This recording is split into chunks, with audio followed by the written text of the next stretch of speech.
자, 오늘 빌립보서의 말씀을 한번 더 보겠습니다. 신약성경 빌레몬서 신약성경 빌레몬서 신약성경 빌레몬서 1장 8절서부터 25절까지의 말씀입니다. 빌레몬서 오늘 마지막 부분을 한번 더 보겠습니다. 빌레몬서 1장 8절부터 25절까지의 말씀입니다. 신약성경 350조 8절부터 다같이 읽겠습니다. 이러므로 내가 그리스도 안에서 아주 담대하게 내게 마땅한 일로 명할 수도 있으나 도리어 사람으로서 강구하노라. 나이가 많은 바울은 지금 또 예수 그리스도를 위하여 갇힌 자 되어 갇힌 중에서 낳은 아들 오네시모를 위하여 내게 간구하노라. 그가 전에는 내게 무익하였으나 이제는 나와 내게 유익함으로 내게 그를 돌려보내노니 그는 내 신복이다. 그를 내게 머물러 있게 하여 내 복음을 위하여 갇힌 중에서 내 대신 나를 섬기게 하고자 하나 다만 내 승낙이 없이는 내가 아무것도 하기를 원하지 아니하노니 이는 너의 선한 일이 억지같이 되지 아니하고 자유로 되게 하려 함이라.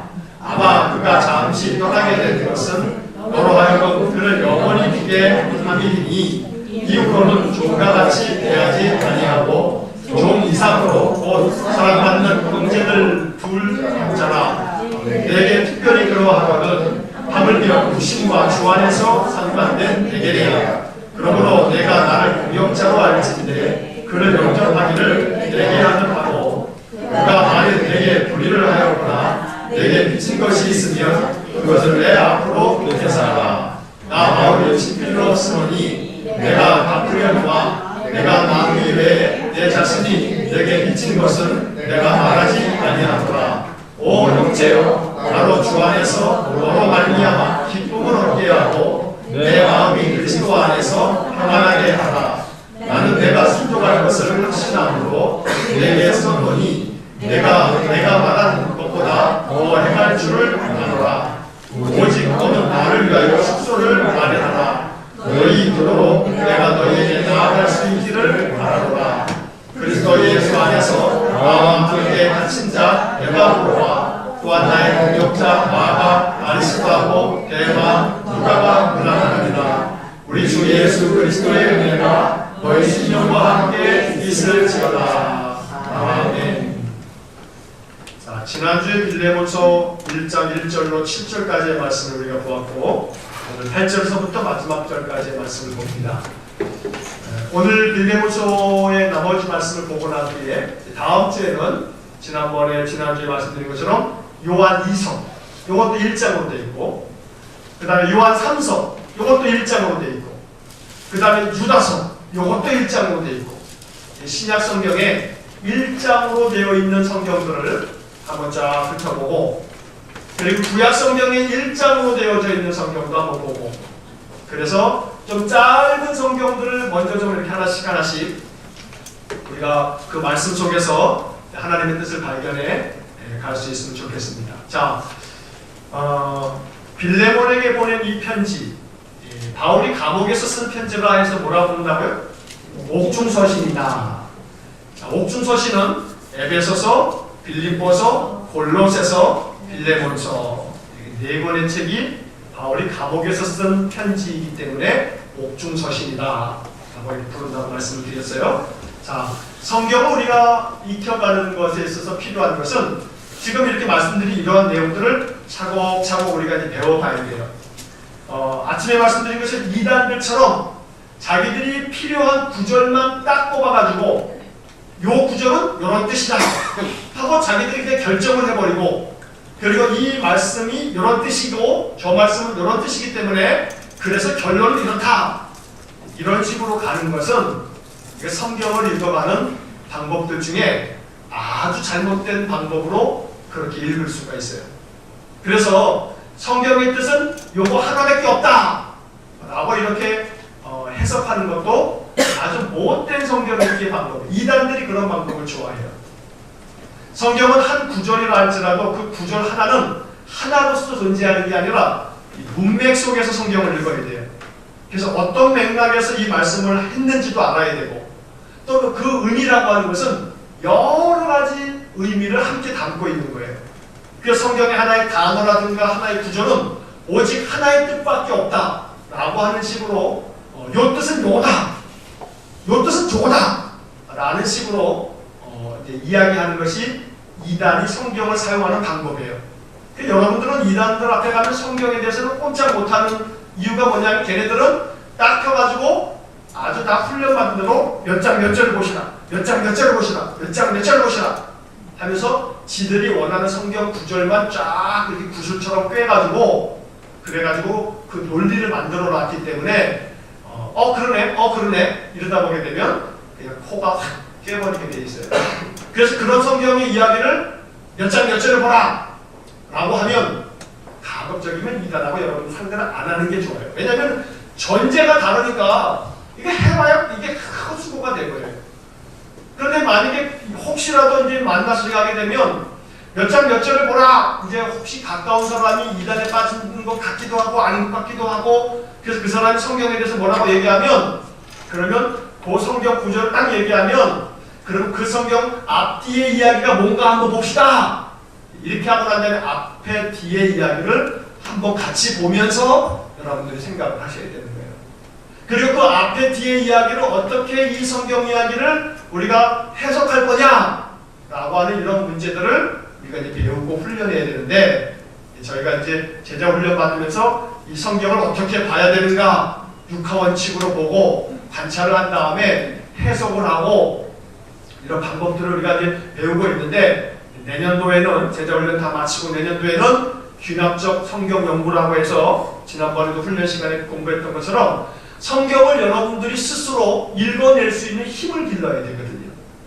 성경의 내용이 뭐냐라고 하는 것을 언제나 목사가 얘기해 주는 것만 받아들이면 안 된단 말이에요. 자, 아이가 태어나게 되면 영아기 때는, 영유아기 때는 이제 엄마가 해주는 걸 먹잖아요. 유아기 때도 이제 엄마가 해주는 것을 이렇게 이제 이유식도 먹고 막 그래요. 근데 아이가 점점 커가면 커갈수록 이제 장성한 성인이 되게 되면 여전히 엄마 밥 줘, 엄마 밥 좀 해줘. 더 나이가 먹으면서도 계속 그러게 되면 그러면 이거는 문제가 있는 거죠. 자, 떠먹이는 것도 유아기 때나 이렇게 떠먹이는 거죠. 이제 아이가 6, 7, 5살, 4살, 5살 정도만 어감되게 되면 뭐라 그래요? 내가 먹을 거야. 내가 할 거야. 이런 말들을 배우기 시작하면 3살, 4살만 지나가도 애들이 숟갈로 자기가 떠먹겠다고 내가 할 거예요. 내가 할 거야. 이제 이런단 말이에요. 그러니까 성경의 말씀을 내가 떠먹을 줄 아는 방법을 익혀가야 되는 거예요. 제가 설교 시간에 가급적이면 이 성경의 이야기들을 여러분들에게 이렇게 쭉 같이 읽으면서 이 성경을 이렇게 떠드셔야 된다고, 떠먹는 방법을 배우셔야 되는 거예요.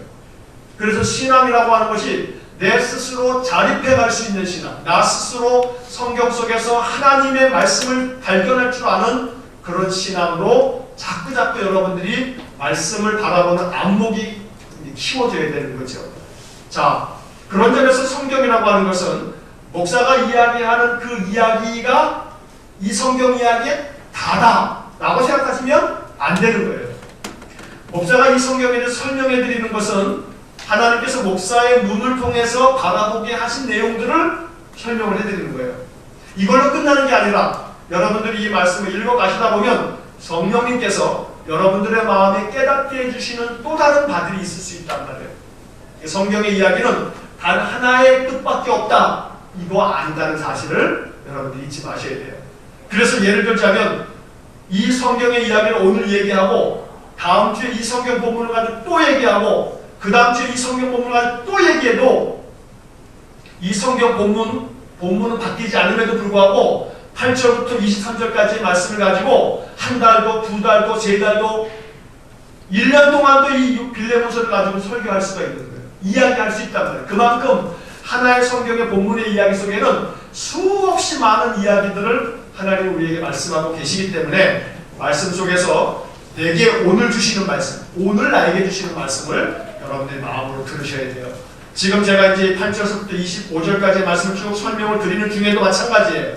여러분들의 마음 가운데 8절부터 25절까지의 말씀을 다 받아들이시되 그 중에 다만 한 구절이라도 한 말씀이라도 마음속에 딱 붙으셔서 내가 이 말씀을 붙잡고 또 한 주를 지내야겠다 하는 마음을, 이것이 내게 주신 주님의 말씀이다 라고 하나 두 개를 붙들어 내실 수 있기를 바랍니다. 자, 8절 말씀 한번 다시 읽어보겠습니다. 이러므로 내가 그리스도 안에서 아주 담대하게 내게 마땅한 일로 명할 수도 있으나 그랬으니까 이제 그 뒤에 것까지 뭐 이어지잖아요. 한 문장은 끝나지 않잖아요, 번역이. 자, 번역마다 8절로 딱 끝나는 번역도 있고 또 8절과 9절을 이렇게 있으나 라고 하는 것을 연결해 놓은 것도 있어요. 자, 지금 연결되어 있어요. 9절 같이 읽어보겠습니다. 도리어 사람으로서 간구하노라. 나이가 많은 나 바울은 지금 또 예수 그리스도를 위하여 갇힌 자네요. 그 다음으로 10절로 넘어가죠. 자, 보니까 8절과 9절의 앞부분 간구하노라 이렇게 한 문장이 끝나는 듯해요. 그죠? 자, 문장이 끝나는 부분에다가 이제 사선을 하나 딱 그어 놓으세요. 그러면 이제 간구하노라, 그럼 여기 사선을 딱 그어 놓으면 이게 한 문장이란 말이죠. 자, 이 문장을 가만히 보세요.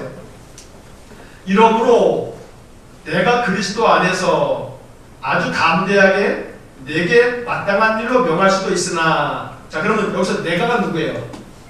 바울이죠, 바울. 지금 내가 바울이란 말이에요. 바울이 그리스도 안에서 아주 담대하게 너에게 마땅한 일로 명할 수도 있으나, 여기서 너는 누구냐면 빌레몬이란 말이에요.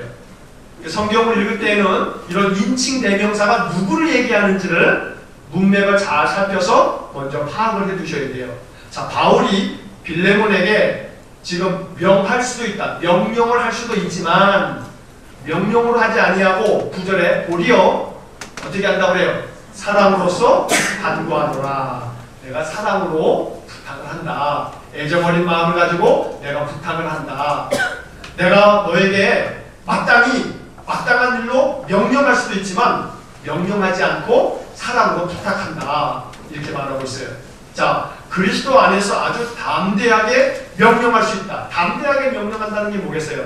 뭐 거리낌 없이 명령한다, 거리낌 없이 라고 번역되어 있는 것도 있는데, 다시 말하면 내가 빌레몬 당신에게 마땅한 일에 대해서 그리스도 안에서 내가 너에게 아주 거침없이 명령도 내릴 수 있지만, 당신 이렇게 해! 이렇게 하시오! 라고 명령할 수도 있지만 그렇게 안 하고 사랑 어린 마음으로 당신에게 내가 부탁을 합니다, 간구합니다, 이렇게 편지를 보냈어요. 자, 언제나 명령형보다는 청유형이 사람의 마음을 움직이는 거예요. 이렇게 하시오라고 보면은 이렇게 해 주시겠어요? 라고 하는 청유형인 말이에요. 명령할 수도 있지만 간청하는 그러한 이 대화법이 사람의 마음을 움직이게 한단 말이에요. 그래서 바울이 지금 명령할 수도 있지만 사랑으로 간구합니다 라고 이렇게 이제 서론을 딱 지금 말하고 있어요. 뭐 뒤에 본론을 꺼내기 전에 지금 이렇게 한 자리 쫙 깔고 말하는 거죠. 자, 9절 하반절에 보니까 이런 말이 나와요. 나이가 많은 나 바울은 지금 또 예수 그리스도를 위하여 갇힌 자 되어. 10절 갇힌 중에서 낳은 아들 오네시모를 위하여 내게 간구하노라. 자, 9절의 앞부분에 사랑으로서 간구하노라 해놨는데 10절 마지막에 내게 간구하노라. 빌레몬 당신에게 간구합니다, 요청합니다, 이렇게 말하고 있어요. 자, 10절에 가서야 비로소 이제 본론이 나와요. 빌레몬의 본론이 나오는 거예요. 자, 누구를 위해서 간구한다고 해요? 오네시모를 위해서 당신에게 간구합니다. 근데 그 오네시모를 설명하면서 뭐라고 설명하냐면 갇힌 중에서 낳은 아들 오네시모를 위하여. 오네시모는 지금 갇힌 중에서, 바울이 감옥에 갇혀있는 상태 속에서 낳은 아들이다. 그럼 여러분들 이 문자로만 가만히 보면 오해하면 안 돼요. 바울이 감옥에 있는데 거기서 아들을 낳는 모양이다. 그 아들이 오네시모였는데 그 오네시모를 위해서 간구한다고 보니까 감옥에서 낳은 아들 오네시모를, 야, 이거 감옥에서 나왔으니까 키울 수가 없어서, 야, 빌레몬 당신이 이 아들을 좀 키워달라고 부탁하는 모양이다. 글자로만 보면 그렇게도 읽혀질 수 있단 말이에요. 그게 아니죠. 여기서 낳았다라고 하는 것은 바울이 바울이 이 육신적으로 아버지라는 얘기가 아니라 영적으로 낳았다는 거죠. 다시 말하면 복음을 전해서 영적으로 전도했다고 하는 거예요. 그러니까 복음으로 내가 낳은 아들이라고 말하고 있는 거예요. 자, 그러면 9절과 10절의 말씀을 가만히 살펴보면서 이제 이런 생각을 할 수가 있어요. 첫째로 나이가 많은 나 바울은 지금 어떤 상태에 있어요? 갇힌 자가 되어 있다. 나이가 많은 바울인데 갇혀 있대요. 자, 이 바울의 모습을 생각해 보세요. 나이가 많은 바울이 감옥에 갇혀 있어요. 사람이 나이가 많아지면 많아질수록 점점 이제 인생을 이렇게 살아가면서 늘어나는 것은 처세술이 늘고요. 이게 머리에 회전이 늘어요. 그러니까 이렇게 싹 보고서 이건 내가 껴야 할 자리인가 빠져야 될 자리인가 판단을 해서 계산을 하게 돼요. 내게 유익한 자리인가 손해가 될 자리인가를 판단해서 그래서 계산을 다 한 다음에 이익이 되면 참여하지만 손해가 될 것 같으면 쓱 빠지려고 하는 것이 사람이 가지고 있는 이 죄된 본성이죠. 인간이 보통 다 그렇단 말이에요. 자, 그런데 젊은 나이도 아니고 한때 젊었을 때는 바울이 예수 믿는 사람 핍박하고 막 그러다가 예수 만났잖아요. 그 젊음 가지고 열심히 복음 전파했거든요. 몇십 년 이상 복음 전파하다가 바울이 지금 나이가 많아졌어요. 자, 나이가 많으면 은퇴할 나이쯤 되겠죠. 이제 뭐 우리로 따져서 나이가 몇 세인지를 우리 정확히 알 수는 없지만 바울이 나이 많은 나 바울은이라고 말하고 있어요. 내가 나이가 많음에도 불구하고 지금 갇혀있다. 무슨 죄가 있어서 갇혀있는 게 아니고 뭐 때문에 갇혀있다 그래요? 복음을 위해서 내가 갇혀있다고 말하고 있지 않습니까? 그러니까 나이가 많음에도 불구하고 예수를 위해서 갇혀있을 만큼 바울이 그렇게 헌신적인 그런 신앙의 삶을 살아왔던 거지요. 자, 그런데 내가 이렇게 갇혀있는 중에서도 어떻게 했다 그래요? 아들을 낳았다고 말해요. 한 영혼을 구원해냈다는 거예요. 갇혀있는 중에도 말이에요. 아이고 지금 내 코가 석자인데 지금 내가 뭐 이 상황에서 뭐 전도겠냐 라고 생각할 수 있지만 바울은 때를 얻든지 못 얻든지 라고 말했듯이 감옥에 갇혀 있으면서도 바울의 머릿속에서의 오직 한 가지 생각은 어떻게 하면 전도할까? 어떻게 하면 한 영혼을 건져낼까? 라고 하는 생각이 온통 머릿속에 있었던 거죠. 감옥에 갇혀있는 중에서 낳은 아들이다 라고 말하고 있단 말이에요. 나의 형편이 이러이러하니까 나는 이것을 할 수 없어. 나는 지금 내 삶이 지금 이러이러하기 때문에 난 저걸 할 수 없어. 내가 가지고 있는 조건들이 이러이러하기 때문에 난 어떤 것을 할 수 없어 라고 하는 우리의 이 마음속의 생각과 이 구조가 우리의 마음속에 딱 박혀 있을 때가 있어요. 나는 지금 이러이러하기 때문에 그것을 할 수 없어 라고 말할 수 있단 말이에요. 그렇게 생각할 수 있다고요. 스스로 나 자신이 그렇게 합리화시켜가고 있다고요. 내가 지금 이러이러하기 때문에 나는 그것이 그건 안 되지. 내가 지금 이런데 그러니까 나의 조건이 모든 것이 다 갖추어지고 내 조건이 이렇게 완비되면 내가 그걸 하겠지만 그렇지 않은 상태 속에서 내가 할 수 없어 라고 하는 것이 연약한 우리 인간들의 모습이라는 거예요. 근데 가만히 오늘 이 바울을 보게 되면 갇힌 중에서 그것도 젊은 때가 아니라 나이 많아 갇혀있는 나도 감옥 안에서 지금 어떻게 했다고요? 한 영혼을 구원해서 그를 믿음 안에서 영적으로 낳았다고 지금 말하고 있는 거예요. 오네시모에 대한 설명은 그렇게 하고 있다는 거죠. 자, 그러면 이 말씀에 담겨있는 정황을 가만히 살펴보게 되면 핑계 댈 수가 없어요. 감옥에 갇혀있는 구속 상태에서도 그 속에서도 만난 사람 중에 한 사람이라도 건져내겠다라고 하는 그런 일념을 가지고 있으니 자유가 속박되어 있는 그 감옥 안에서도 한 사람이든지 어떻게든지 간에 한 영혼이든지 건져낼 수만 있다면 그를 새로운 사람으로 만들어내려고 하는 바울의 마음을 볼 수 있다는 거죠. 자, 복음 전파가 뭐겠어요? 여러분, 복음 전파라고 하는 것, 전도라고 하는 것에 대해서 우리가 가지고 있는 생각의 틀이 너무나 이게 고정되어져 있어요. 고정관념으로 꽉 차 있어요. 전도 그러면 전도합시다 그러면은 우리들의 마음속에는 무슨 생각하냐면 아이고 사람을 어떻게 데리고 오나 교회 데리고 나오는 것을 전도라고 생각한다는 거예요. 아이고 나는 전도를 한 번도 한 적이 없어서 그래서 그 왜 그러나 하고 얘기 들어보면 다른 게 아니라 나는 한 사람도 지금까지 교회를 데리고 나온 적이 없다 라고 그렇게 생각을 하면 전도한 사람이 없는 거예요. 그런데 이 전도라고 하는 것이 우리 가지고 있는 이 생각의 틀을 좀 깨야 될 것이 뭐냐면 이 빌레몬서는 전도의 본질을 잘 가르쳐주고 있는 내용이기도 해요. 왜냐하면 전도라고 하는 것은 도를 전하는 건데 어떤 도를 전하는 거냐 이 말이에요.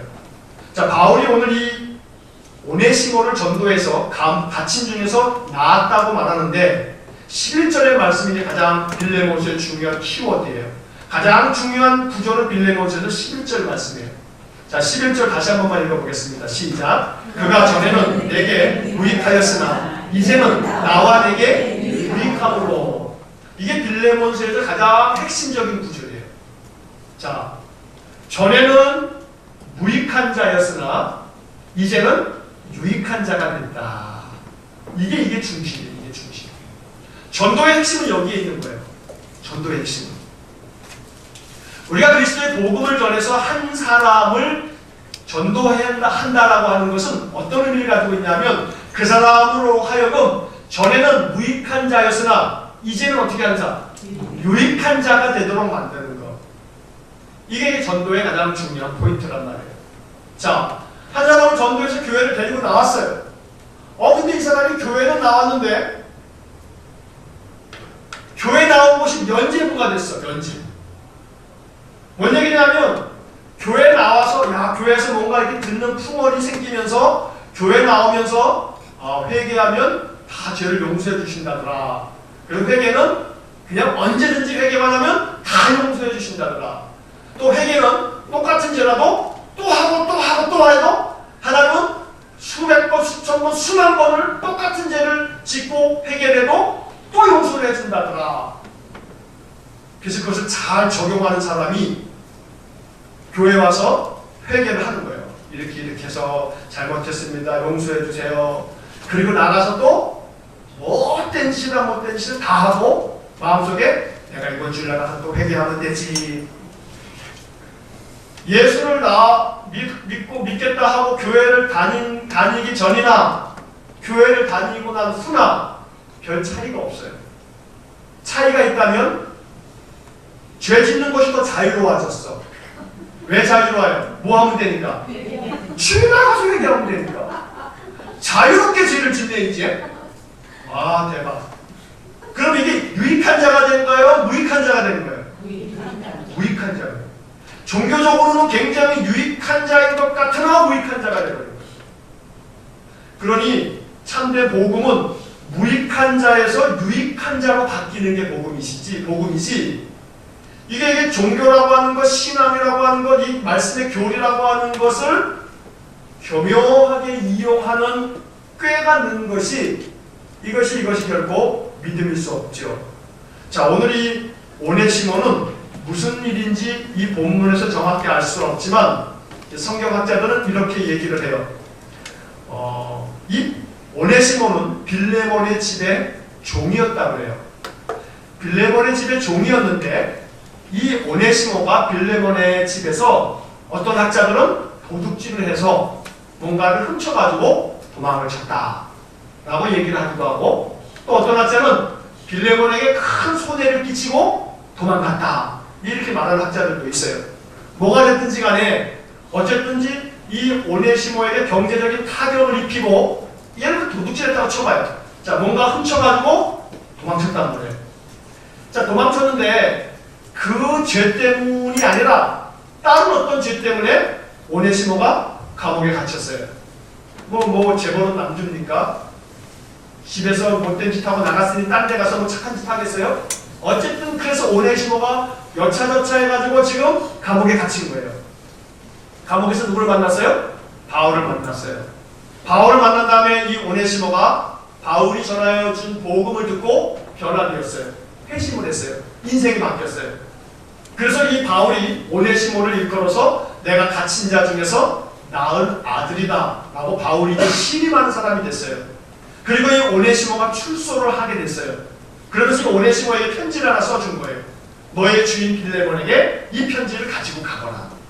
그래서 그 오네시모를 보내면서 바울은 주인 빌레몬에게 이제 오네시모를 당신이 사랑 안에서 종으로 받아들이는 게 아니라, 종으로 다시금 삼는 게 아니라 형제로 받아들이십시오 라고 부탁하는 글을 써보낸 게 이 빌레몬서라고 하는 편지예요. 그런데 이 11절에서 그가 전에는, 이 오네시모가 전에는 너에게 무익하였으나 이제는 나와 너에게 유익함으로 그를 너에게 돌려보냅니다 라고 12절에서 말하고 있는 거예요. 자, 전에는 무익했지만 지금은 유익한 자가 됐다. 지금은 유익하다. 여기에 이제 이 언어의 유희가 있어요. 유익하다라고 하는 말이 오네시모라고 하는 이름의 뜻이에요. 오네시모라고 하는 말의 뜻은 유익하다, 유익한 자, 이런 의미를 가지고 있어요.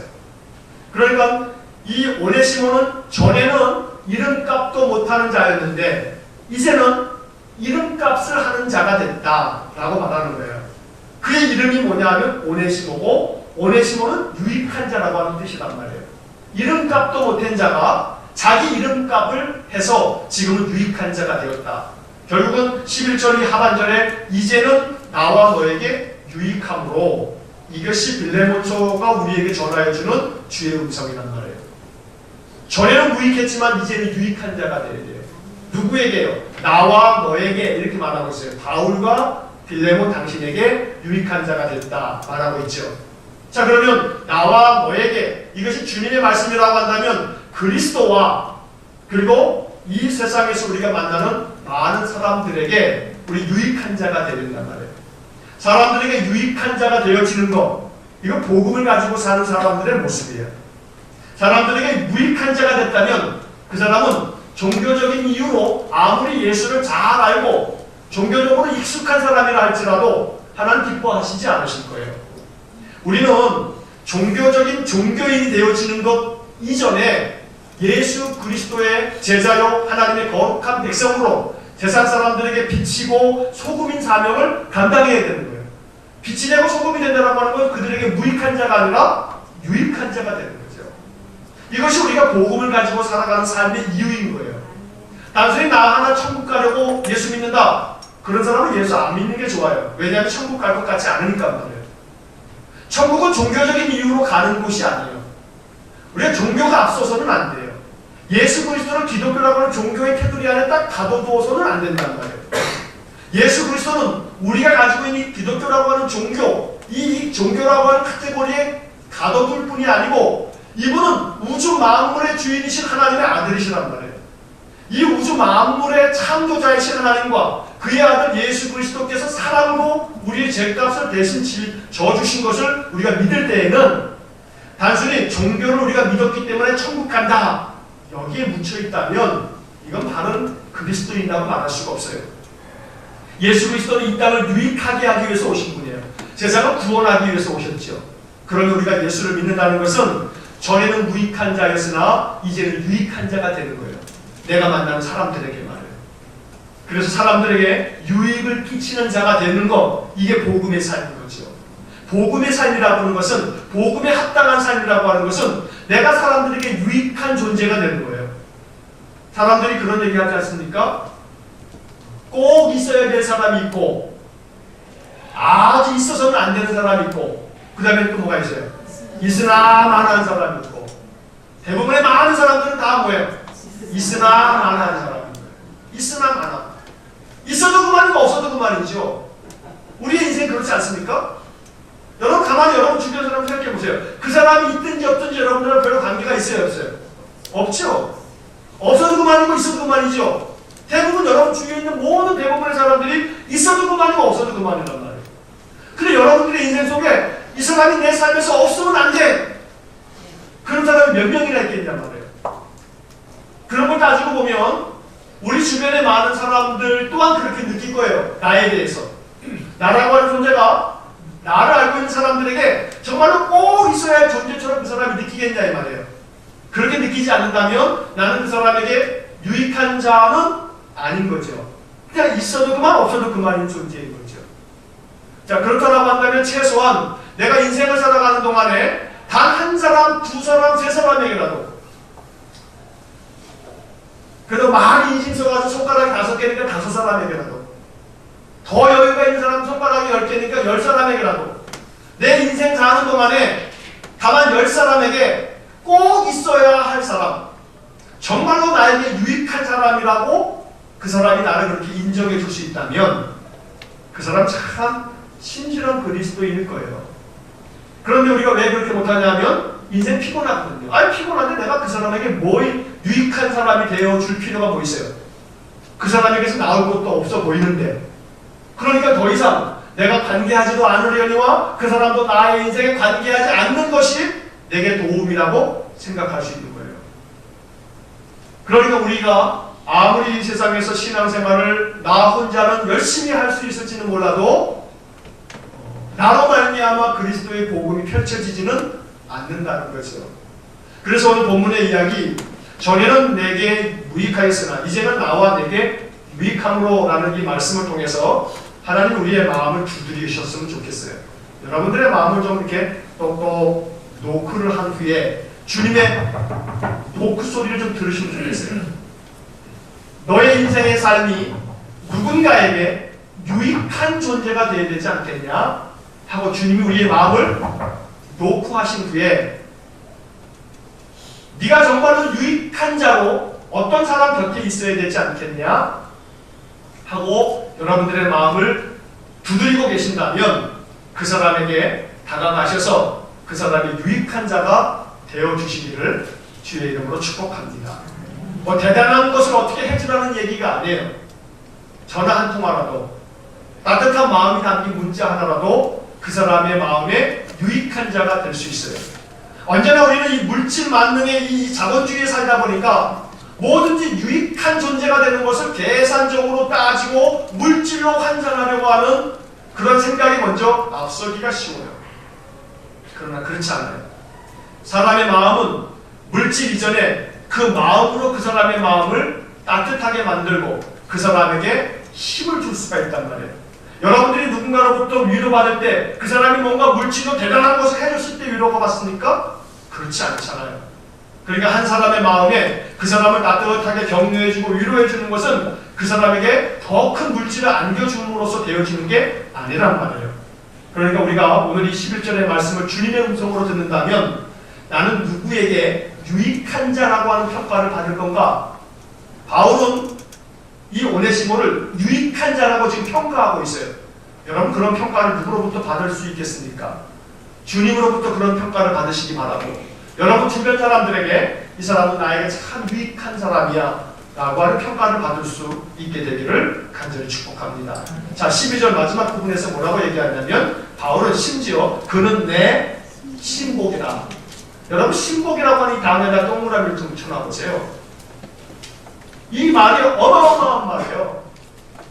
자, 이 신복이라고 하는 말, 이 신복이라고 하는 단어는요, 여러분 거기에 그 숫자 1 써있죠? 숫자 1, 그리고 그 밑에 보게 되면 헬라어로 이 심장이나 신복이라고 하는 말이 무슨 뜻이라고 적혀 있어요? 심장, 심장. 그는 나의 신복이다. 그는 나의 심장이다. 여러분 심장이 없으면 사람이 살아요, 죽어요?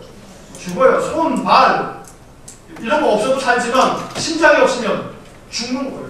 심장이 안 뛰면 죽는 거예요. 그는 나의 심장이라고 말하고 있단 말이에요. 얼마나 대단한 평가란 말이에요. 사람에게 이런 말을 듣는다는 거 이거 참 쉽지 않죠. 물론 가끔가다 우리 지나간 역사에는 있었어요.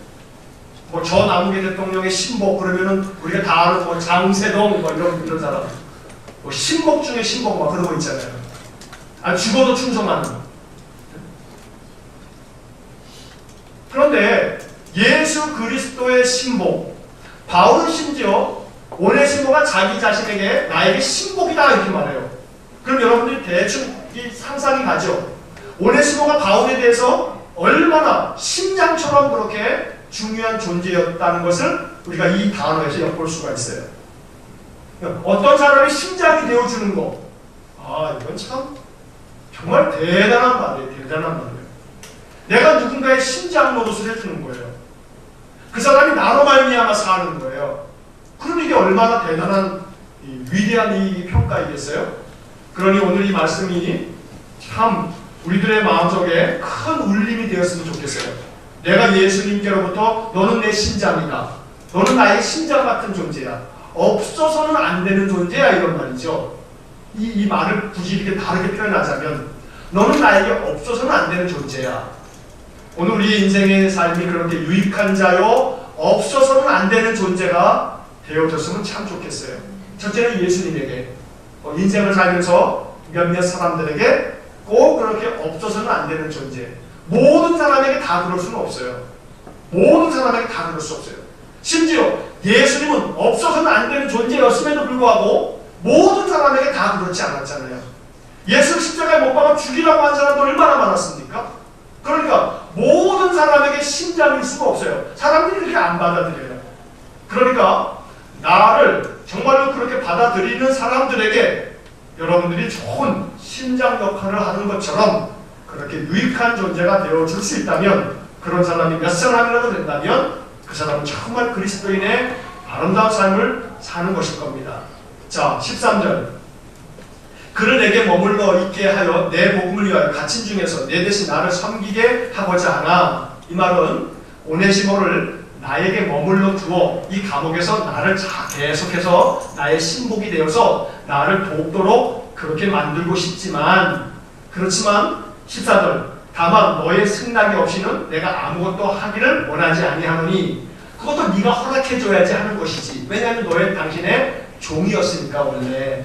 그래서 14절 하반절에 이는 너의 선한 일이 억지같이 되지 아니하고 자의로 되게 하려 함이라. 그 말은 당신이 내가 이렇게 말하기 때문에 억지로 하는 것이 아니라 당신이 자발적으로 이 오네시모를 내 곁에 두어서, 그래서 나를 좀 병수발도 이 감옥에서 이 옥살이 하는 것도 좀 수발들도록 이렇게 해준다면 고마운 일인데, 그것은 당신이 자의로 자기 뜻대로 자원하는 마음으로 그렇게 해준다면 그러면 내가 감사하겠소, 이런 말을 하는 거예요. 다시 말하면 빌레몬에게 오네시모를 보내면서 이 오네시모를 맞아들이라 라고 이야기도 하면서, 그리고 이 오네시모가 나의 이 감옥생활, 이 수발을 좀 들 수 있도록 도와주도록 이렇게 해주는 것도 참 고맙겠다. 당신이 자원하는 마음으로 그렇게 해준다면 그것도 내가 참 고맙게 생각하겠다. 지금 이런 내용의 편지를 보내고 있는 겁니다. 자, 15절. 아마 그가 잠시 떠나게 된 것은 너로 하여금 그를 영원히 두게 함이니. 잠시 떠나게 됐다라고 하는 것은 오네시모가 도둑질하고 지금 도망친 거거든요. 너를 지금 떠났었는데, 이게 다 하나님의 섭리였는 모양이다. 왜냐하면 그로 하여금 복음을 받아들여서 다시금 이제 너의 곁에서 영원토록 당신과 함께 이렇게 있도록 하려고 하나님이 그렇게 하신 모양이다 하고 하나님의 섭리라고 하는 말로 공동번역은 번역을 하고 있어요. 자, 16절의 말씀을 이제 보겠습니다. 16절 다 같이 읽겠습니다. 이후로는 종과 같이 대하지 아니하고 종 이상으로 곧 사랑받는 형제로 둘 자라. 내게 특별히 그러하거든 하물며 육신과 주 안에서 상반된 내게냐. 자, 오네시모를 어떻게 받아들이라고 하냐면 종으로서가 아니라 이제 어떻게 하라고요? 사랑받는 형제로 받아들여달라 라고 말하고 있어요. 신분제도가 분명한 그 옛날, 종은 종인 것이지 종을 자유인으로 형제로 받아달라 라고 하는 얘기는 참 어려운 얘기인데, 바울은 이제 예수 안에서 복음으로 새로워진 이 오네시모를 우리가 형제처럼 맞아들였으면 좋겠다 라고 빌레몬에게 요청을 하고 있는 겁니다. 자, 17절도 한번 같이 읽겠습니다. 그러므로 내가 나를 동역자로 알진대 그를 영접하기를 내게 하듯 하고. 그를 영접하기를 내게 하듯 해라 라고 하는 얘기는 결론적으로 누구를 영접하라는 거냐면 오네시모를 영접해줘라. 옛날에 못된 짓 하고 무익한 자였지만 이제는 복음 안에서 내가 나왔고 이 사람은 나의 신복이니까 이제는 종이라고 말하지 말고 형제처럼 사랑하는 형제로 이 오네시모를 받아달라 라고 말하면서, 빌레몬 당신이 나 바울을 동역자로 동지라고 생각한다면 이 오네시모도 그와 같이 여겨달라 라고 지금 부탁을 하고 있습니다. 18절 같이 읽겠습니다. 그가 만일 내게 불의를 하였거나 내게 빚진 것이 있으면 그것을 내 앞으로 계산하라. 그러니까 오네시모가 훔친 거 혹은 어떤 손해를 끼친 것이 있다면 누가 갚겠다는 거예요? 바울 내가 갚겠다. 내가 다 갚아주겠다. 19절에서 그 갚겠다는 얘기를 한 번 더 합니다. 19절 같이 읽겠습니다. 나 바울이 친필로 쓰노니 내가 갚으려니와 내가 이 외에 내 자신이 내게 빚진 것은 내가 말하지 아니하노라. 이게 참 아주 재밌는 구절인 거예요.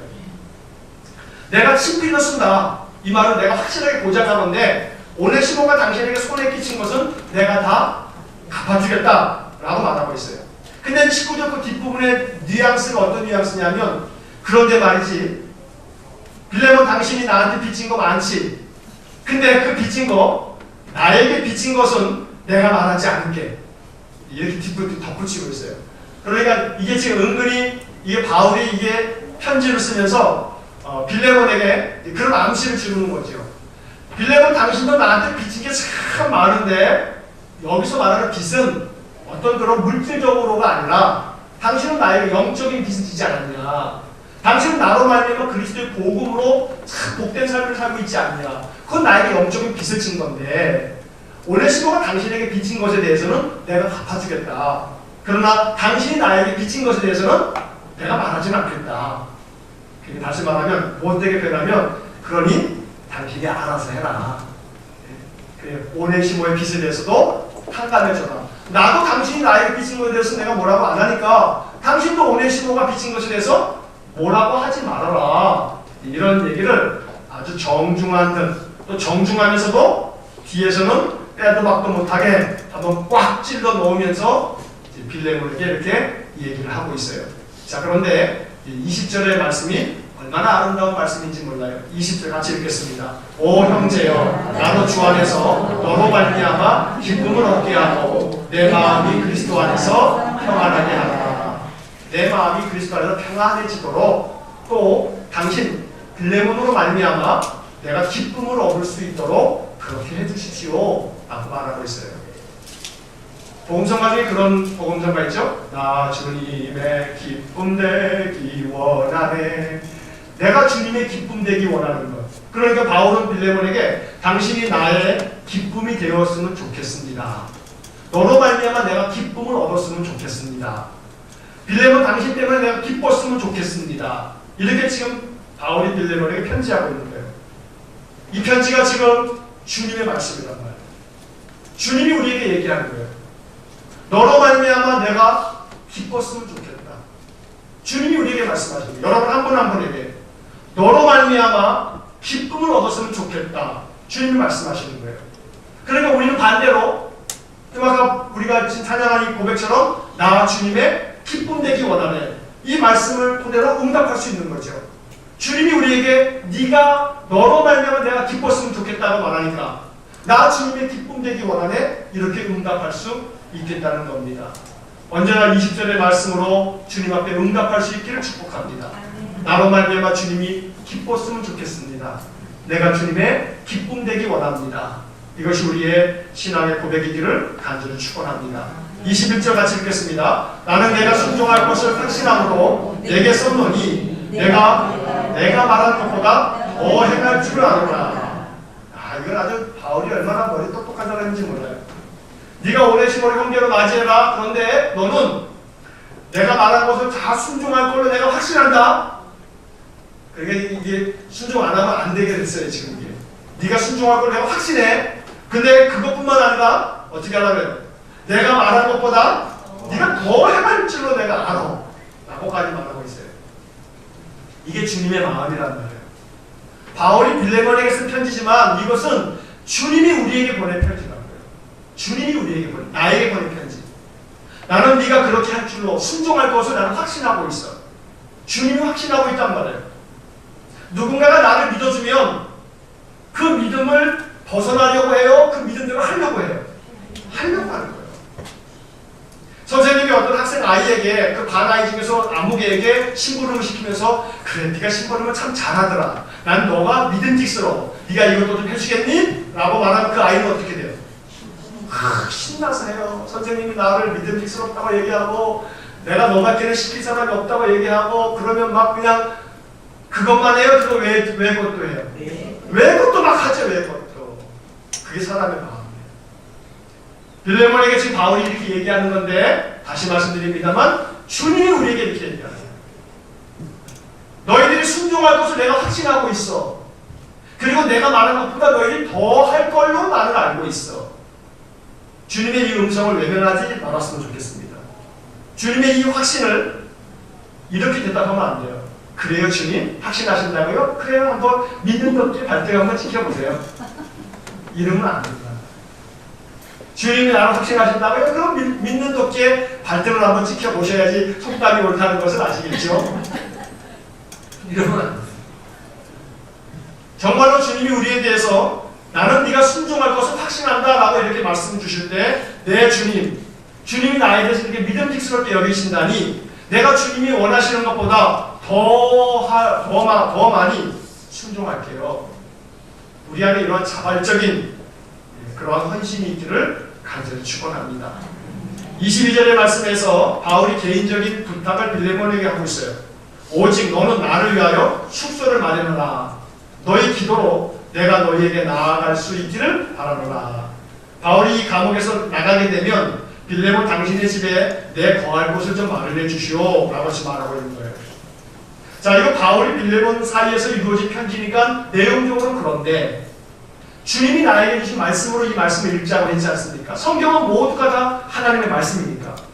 자, 그러면 주님은 우리에게 이렇게 말씀하시는 거예요. 오직 너는 나를 위하여 숙소를 마련하라. 옆에 분에게 말씀 한번 해주세요. 주님 숙소를 마련하셨나요? 주님 숙소를 마련하셨나요? 숙소를 마련하셨어요? 주님 숙소를 마련해야 돼요. 주님이 우리에게 말하는 거예요. 오직 너는 나를 위하여 숙소를 마련하라. 다시 말씀드리면 주님은 우리 안에 어떻게 하기를 원하세요? 머물러 계시기를 원하세요. 숙소로 삼기를 원하십니다.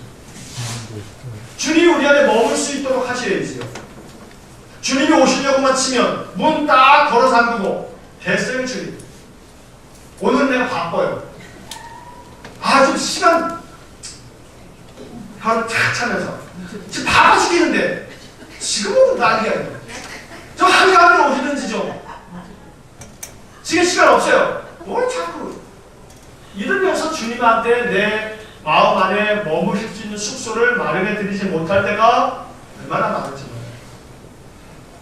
너희가 내 안에 거하고 내 마음 너희 안에 거하면 볼지어다 내가 문 밖에 있어서 두드리노니 너희가 문을 열면 내가 그에게로 들어가 그로 더불어 먹고 그는 나로 더불어 먹으리라.